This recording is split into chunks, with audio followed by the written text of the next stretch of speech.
Jobs and the economy are supposedly the top concerns of voters, but online it seems like more Americans are concerned with, well, getting high. Last month, the White House launched a We the People petition site, topping the list of open petitions, one demanding the legalization of marijuana. It's got more than 56,000 signatures so far, almost double the #2 issue on that site.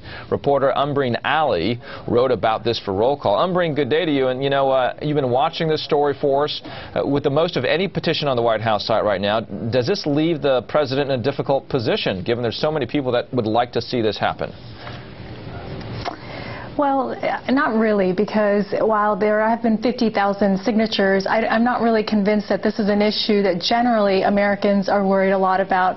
As you mentioned, jobs and the economy in other polls, real-life polls, seems to still top the list. What it does say, though, is that it seems like every time the president goes online to find out what issues matter to Americans, marijuana pops up.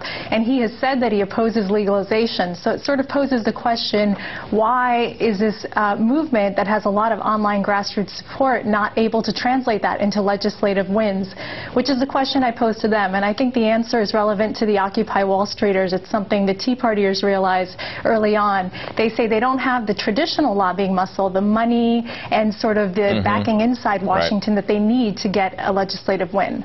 Well, Ambreen, you mentioned grassroots, pun intended here. When you look at what it means legally on the federal level as opposed to the state level, what are some of the difficult situations that doctors are facing today?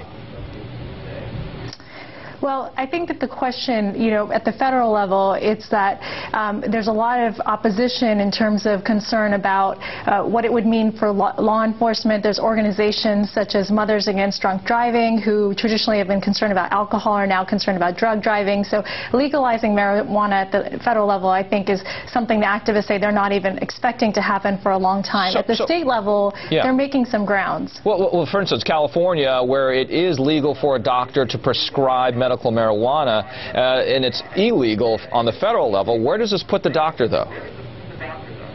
I mean, that's true. And actually, there's a cannabis industry association now that's pushing for the IRS and other agencies to try and elaborate on those rules, because there are some issues for these businesses and doctors.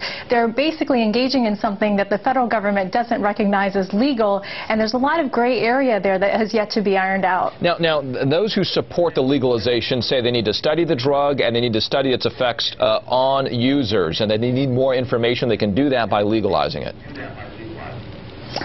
Yeah, and I guess that's one argument for it. But like I said, there's a lot of people who are concerned about kind of the public safety issues, and there's going to be a lot of opposition as well. Yeah, the opposition is claiming here, Ambreen, that the rates of deaths from drivers that are under the influence of marijuana have increased in states where they have decriminalized it.